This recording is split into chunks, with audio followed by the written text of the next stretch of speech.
Love this podcast? Support it and sponsor today. Simply head to ozcastnetwork.com for details.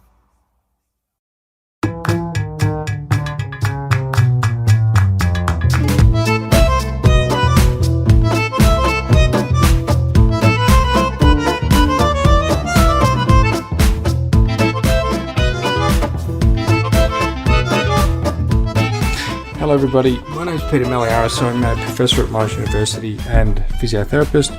Welcome to Talking Tendons podcast. Today we're going to talk about a paper from our group, and it is lead author Igor Sancho. It's published in Physical Therapy and Sport, and the title is Achilles tendon forces and pain during common rehabilitation exercise in male runners with Achilles tendinopathy. So the rationale for this study was that basically we don't know much about Achilles force for different common activities in rehab like calf exercise, but also progressions of those like hopping, jumping, walking, running, and that might be helpful in our rehabilitation. So we wanted to look at this. It hasn't really been done before aside from healthy people, not in our cohort. So our cohort had Achilles tendon pain.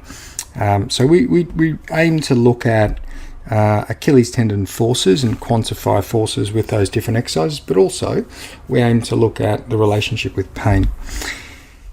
So basically what Igor did was got 24 people with, they're all recreational runners, and they were still able to run, so they weren't severe enough that they couldn't run, and some of them were even competing in long distance running events like half marathons and marathons.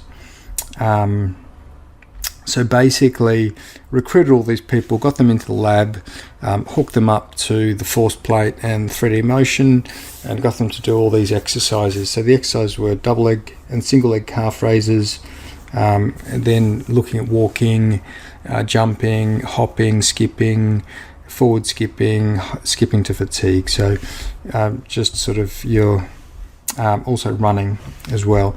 So it's a sort of a progression of different things that you might use in rehabilitation. What Igor found, so I think what I'd suggest people do is have a look at figure one. Figure one sort of tells the story of the paper really well. So there's two plots. One shows the individual data for peak Achilles force for each of the exercises, and the other one shows the data for individual data for pain for each of the exercises. And what you can see from forces is that there are two clusters of exercises in terms of force. So things like calf raises and walking are between 1 to 3 times body weight, the way that we did them anyway. We didn't load them very much, so obviously if you add load to calf raises it's going to go up, but it probably reflects what people do clinically a lot. So they're 1 to 3 times body weight. But things like hopping, running, jumping, skipping, and hopping forwards, they went up to between sort of 5 and 6 times body weight. So a lot more force with those ones.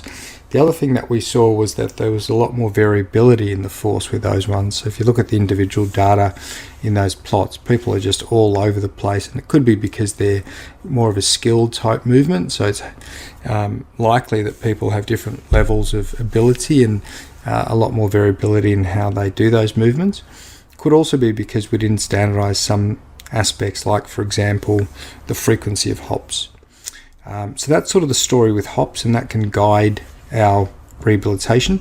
The other thing that we looked at was pain, and this is where it got really interesting. Pain was really variable across the board for all these exercises. So automatically that sort of tells you that there's probably not a good relationship between pain and forces, and that's in fact what we found. There wasn't a good correlation between pain and forces. So we took each of those exercises and looked at 24 people and ran the correlations, and the correlations were really quite low or negligible. So indicating that there's not really, if you look at that group level, a correlation between the amount of force they express, the tendon sees and how much pain output they have.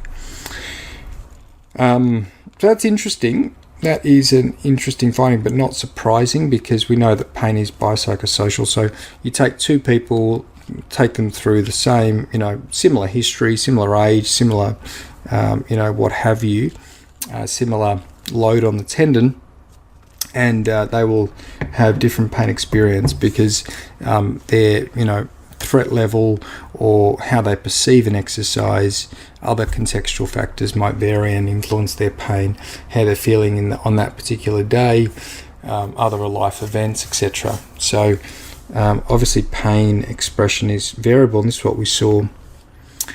So that was interesting. So the correlations were low. That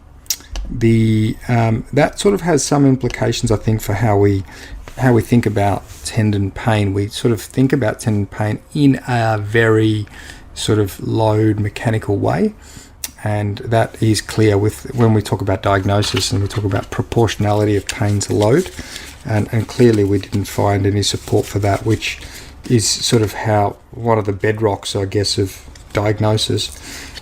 You expect more pain if you load the tendon more, so you go from a calf raise to, say, doing a hop, and generally you do find that clinically, but I guess the important thing is for some people you won't find that, and it's not just because the diagnosis is wrong, or there's other things like that might be causing the pain. It also is just because this is how pain is.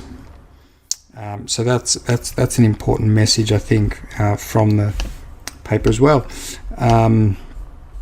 So that's pretty much covers the main parts. Probably the last thing to just quickly touch on is a graph, which is figure 3. Figure 3 was an interesting graph, and I think the most interesting part about it is actually the y-axis, and that is peak Achilles tendon force per unit pain per exercise. So what it pretty much shows is that if you're looking at the cluster 1 exercises, for every unit of force you're probably getting about 1 to 1.5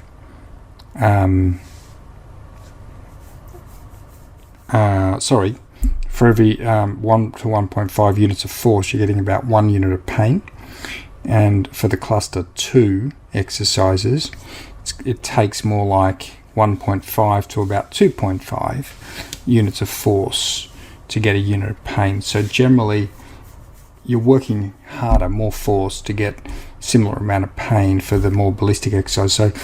So as you go from low to the more higher load cluster, it doesn't mean that the pain, I guess, overall on a group level proportionally increases in the same way, and that probably has implications for rehabilitation, where we're thinking that with these high load exercises expression of pain is going to be much, much higher. Maybe that isn't the case based on what we're seeing here. So that's also a interesting take on some of this data. So have a look at the graphs. I think, as I say, look at graph 1. I think that just tells the story really well, and it also explains that last graph, because we know that forces are higher for cluster 2, yet pain is quite variable. So the forces, even though they're high for cluster 2 and not cluster 1, pain can be high or low pretty much for any exercise, and that's really a really nice visual of that in figure 1. So have a look at that. Excellent. So I think that explains everything that I want to go through. I hope that's really, really helpful. I'm going to link Igor's study with this podcast. So thank you very much for listening, and I'll see you next time.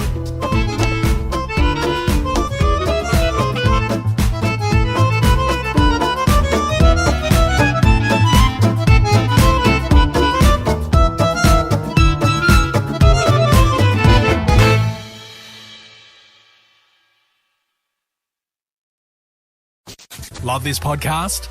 Support it and sponsor today. Simply head to AuscastNetwork.com for details.